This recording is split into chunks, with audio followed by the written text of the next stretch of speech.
Hello friends, welcome back to my channel.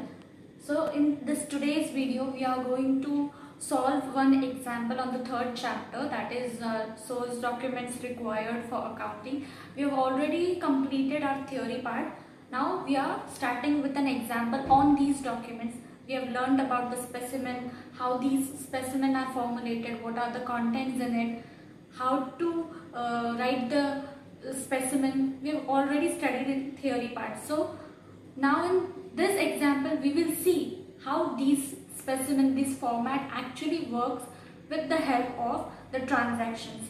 So for that we are going to solve one practical example that is in our textbook. So without any further ado, we will start with our example. So here is an practical example on the source documents required for accounting. So let's see what is this example. Draw the specimen of relevant documents with the help of the following information. Use imaginary names wherever necessary. Now they have already mentioned over here, they have not, we can assume that no industry's name or any firm's name is given over here. We have to use our imaginary names so that we can understand this transactions with more efficiency. So let's see how these transactions are jotted down over here, how we can identify the specimen over here. We have already seen in our theory part. First transaction, rent paid to the landlord for the month of Jan 2009, rupees 2000. This is the first transaction. Now we have to identify which type of document is going to be used over here. Okay, now from this transaction we must have got an idea that here we are paying the amount. Okay, this is our expenditure. We are paying rent to the landlord, that is money is going from our pocket to the landlord in respect of rent paid. Okay, now the landlord will give us some proof for the payment of rent paid by us. We have already discussed, when we are paying anything, any amount to particular person or to a particular firm, we always get a document of receipt as a proof that we have made the payment of that certain goods or in respect of some rent, interest, whatever the case may be. So the landlord will issue us receipt because we have paid a rent. Landlord is giving us proof that you have made the payment for the rent. Okay, and we will also have a proof that we have made the payment, and we can record that in our books of accounts. If you're owning a company, this document will be attached to that books of accounts as a proof that you have made the payment. Now here we will receive the original copy of the receipt as we have made the payment, and a carbon copy will be kept by the owner itself, that is the landlord. Okay, now here we are getting the original copy, that is receipt. Receipt is the document that we are going to receive from the landlord for the payment of rent. So we will write here receipt. First we will write down which documents are required in these transactions, and then we will draw the specimen of these documents with respect of these transactions. So here I will write down receipt document. Okay, let's move on to the next transaction. Postal stamps, envelopes, purchased rupees 50. Here this is also an expenditure. Here we have purchased postal stamps and envelopes of rupees 50. Money is being paid over here. We are purchasing something. Now here we are not making any sort of payment, or we are not making any sort of payment to a particular firm, like paying rent, interest, like that. So here we have purchased it for ourselves, this postal stamps and envelopes. So which document we are going to use over here for purchases? Obviously cash voucher. It is a proof that we have purchased anything and we are making the payment in cash because amount is written in cash form. So cash voucher will be issued document over here, as immediately the amount is being paid at the time of purchase. So I've written here cash voucher. Now the third transaction. Amay returned the goods rupees 200. Now I've written the answer over here, but I'll explain you why this credit notice being issued in this transaction. Now, due to some reasons, Amay returned the goods of rupees 200 that we have sold to him. Now, due to some reasons, he must have returned those goods. Now, we are maintaining these records. We are maintaining these documents as a proof that what transactions are being carried out, so that we can record them in our books of account. Now, here, since he has returned the goods, he is the buyer and we are the seller of the goods. Now, Amay has returned the goods, but records are to be maintained in our books. So we are going to maintain credit note because goods are being returned from Amay. Amay will prepare debit note for returning back goods to seller, and we are going to prepare credit note because buyer is sending back goods to the seller. That is why credit note is prepared over here. Okay. Similarly, next transaction is vice versa of this transaction. Let's see how this works. Returned goods to Sumit rupees 100. Now debit note is the document is going to be issued over here. Now why debit note?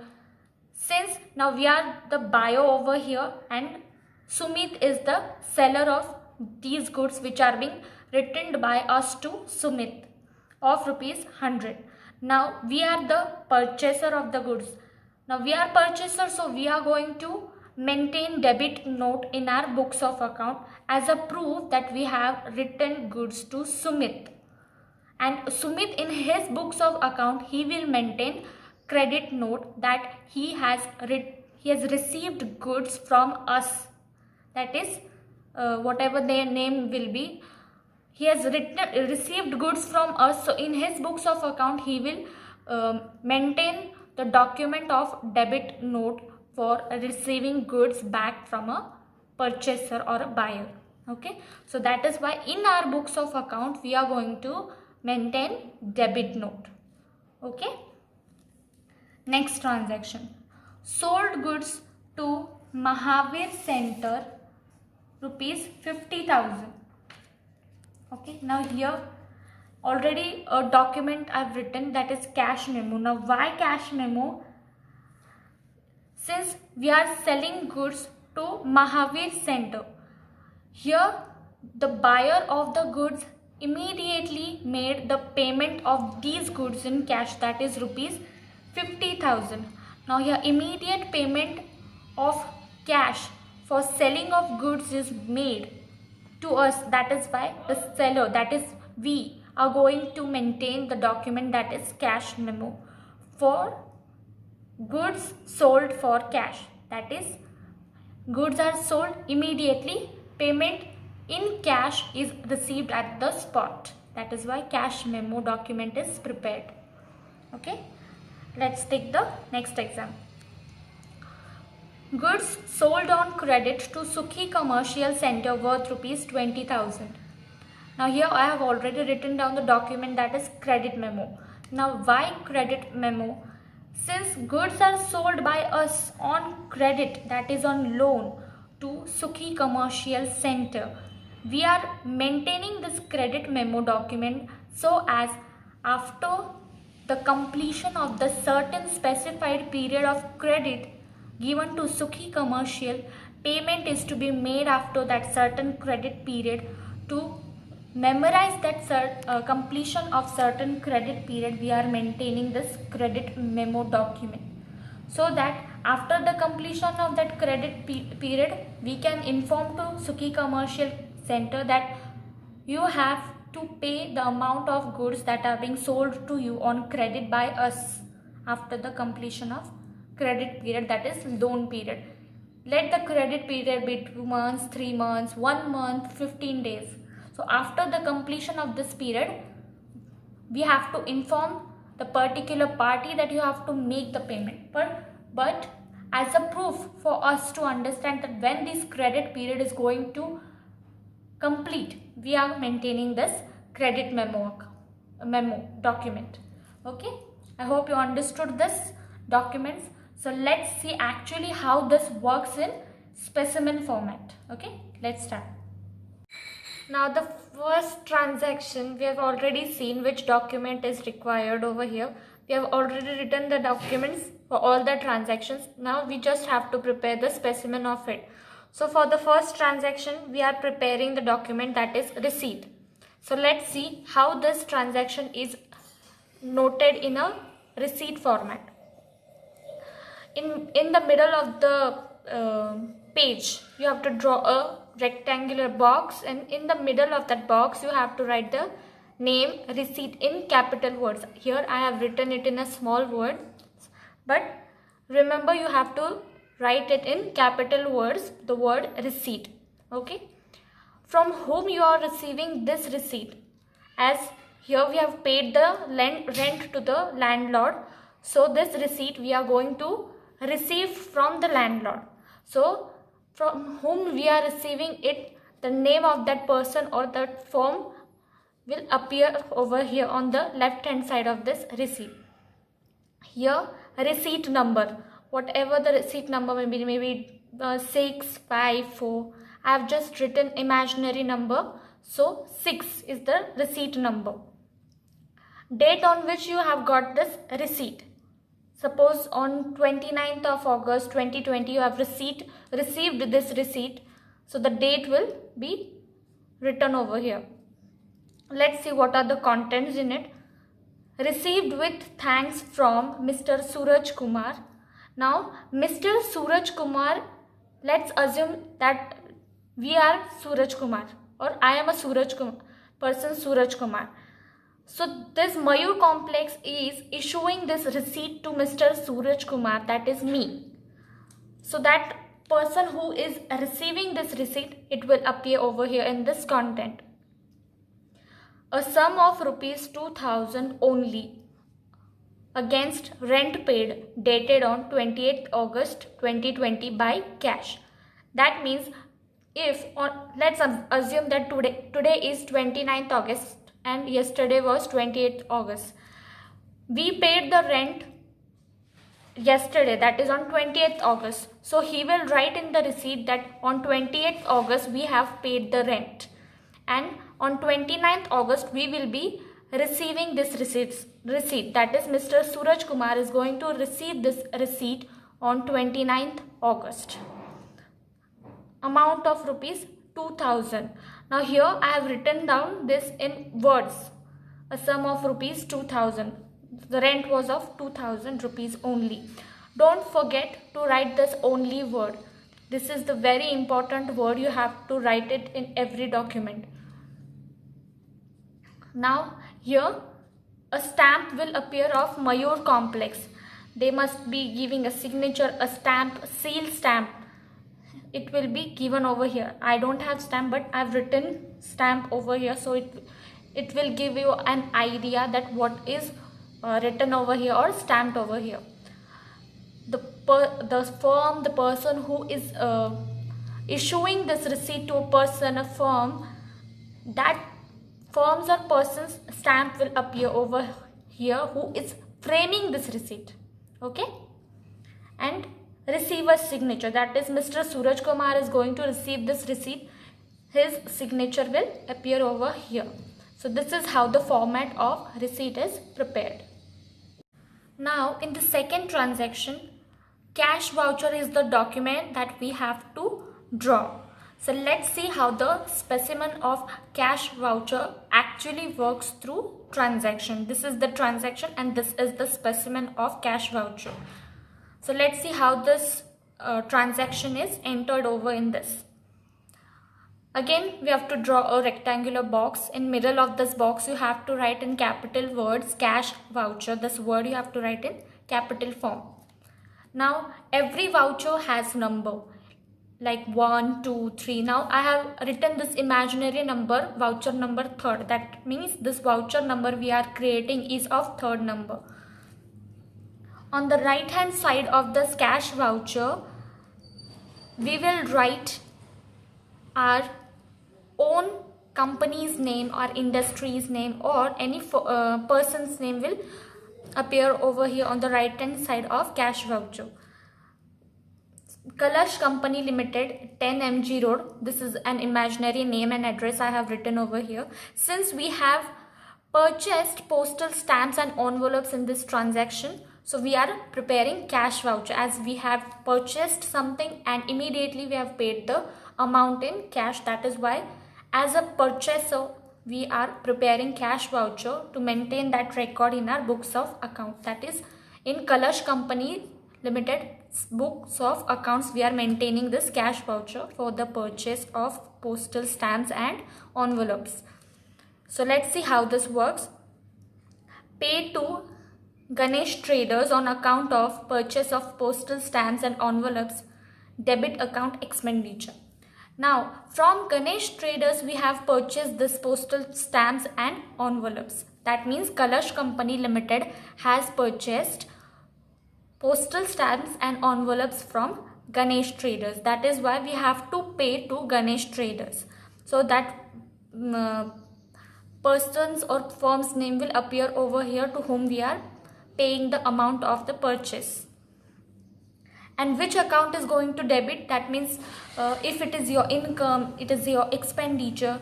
Now here we have purchased it, so this is always going to be our expenditure, as we are paying the amount for the purchases.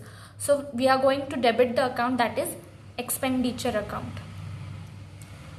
Total in words you have to write rupees 50 only. As I already told you, only is very important word you have to write after every amount that is written in words. After writing the words amount, like 50 is the amount that we have written in words, only word is very important to write after every amount. And amount in figures, rupees 50. Now who has prepared this? Prepared by Arun Mehta. That means a owner or a secretary of this Kalash Company Limited. He has prepared this cash voucher for the maintenance of records, and receivers sign. That means Ganesh Traders will sign over here. So I will write here for your understanding that Ganesh Trader has received this. Ganesh Traders. His stamp, his signature will appear over here. That means he has received this cash voucher. He will get this original copy and maintain in his books of account. Let's take the third transaction. In this transaction, we have to make credit note. Since Amay has written goods to us and we are the supplier of that goods which Amay has written to us, as I have already explained you all these transactions and why these notes are created. So let's see actually how this specimen works through this transaction. Again, a rectangular box, in between credit note. On the left hand side of this credit note, we will write our company's name or our industry's name. Here I have written an imaginary name, that is Sanjeev Company Limited, 21 MIDC, Satpur, Nashik, and the pin code. You can take any name. If in transaction any company's name is written, you have to mention that company's name. Otherwise, you can use your imaginary names. So in this transaction, our supplier's name is not written. Even who has written, Amay has written the goods, his company's name is also not written. So we have to imagine our own names and we have to write it for our understanding of that transaction. Okay. So here the who is making this note, that company's name will appear over here.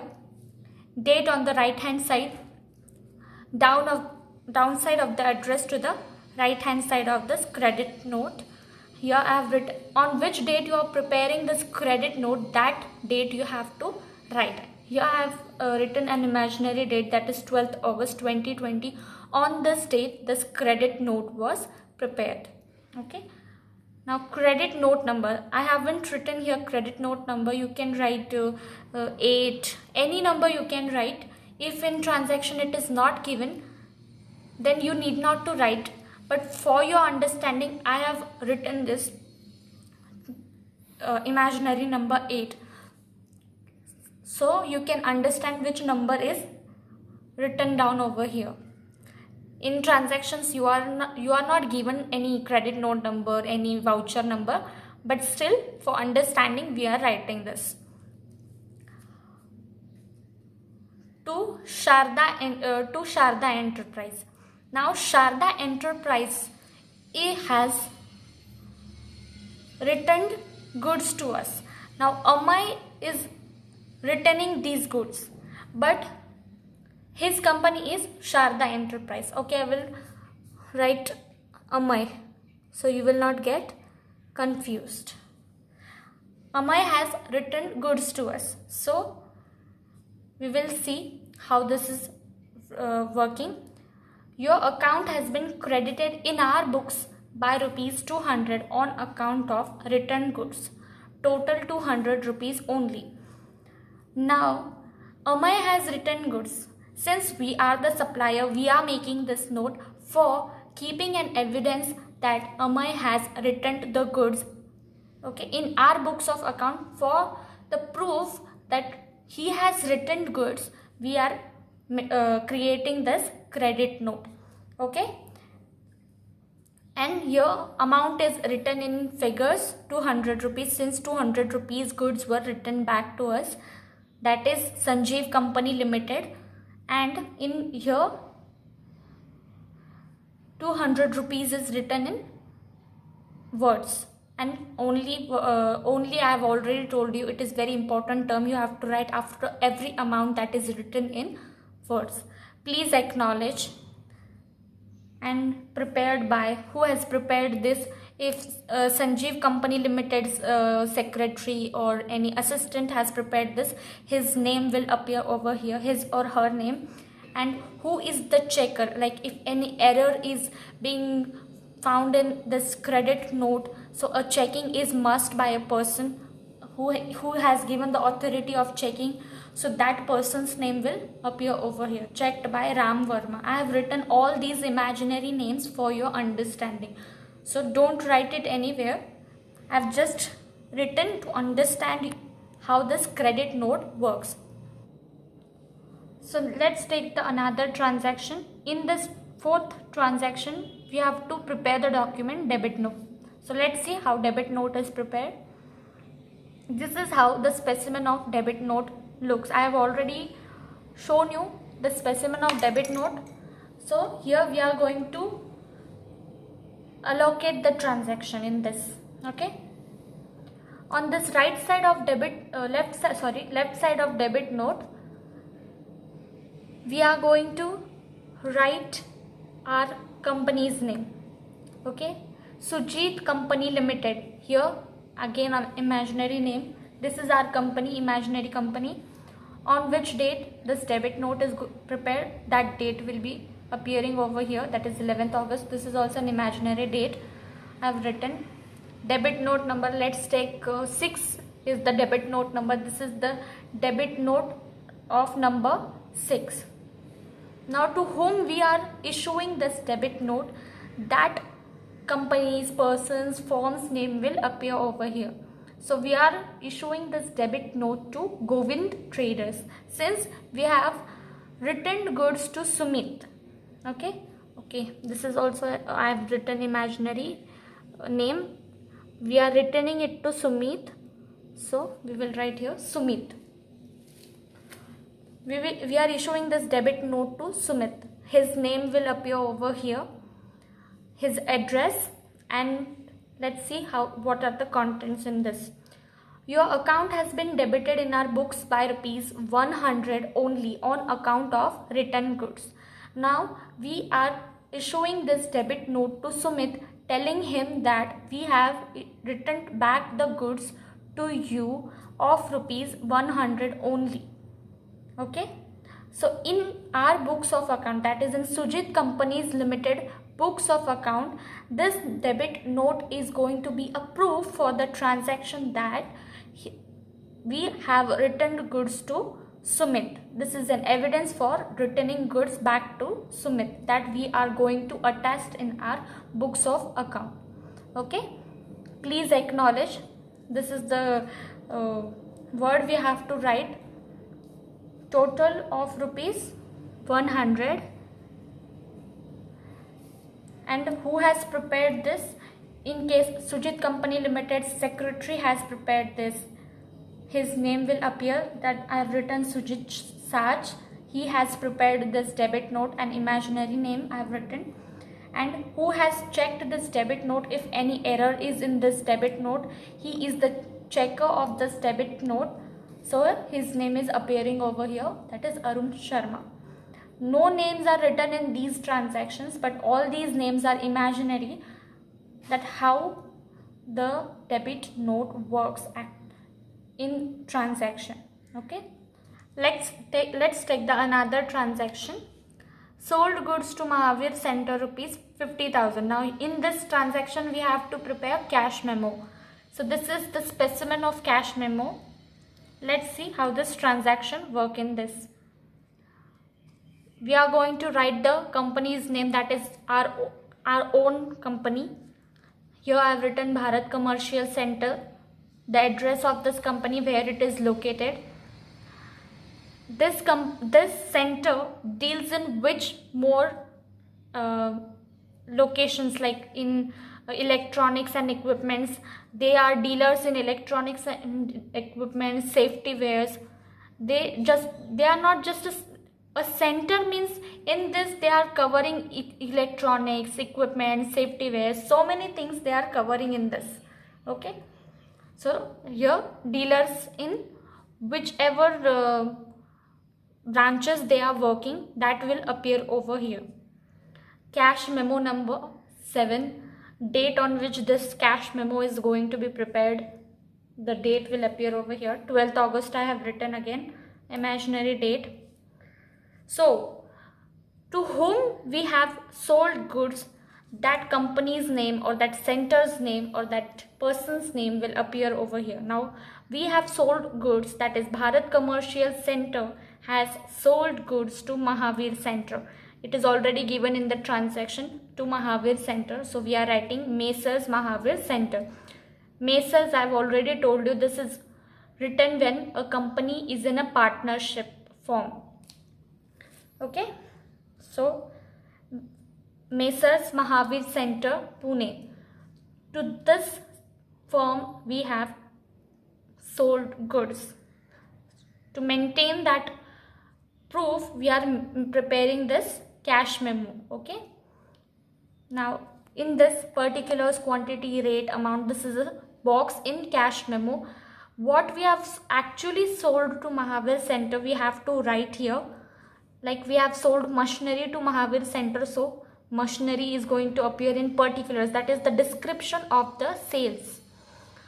What is the quantity of this machinery we have sold to Mahavir Center? Like I have written 5 sort of machinery we have sold to Mahavir Center.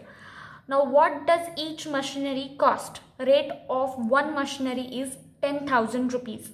So for 5 machineries, what is the amount? 50,000. Obviously 10,000 into 5 is 50,000.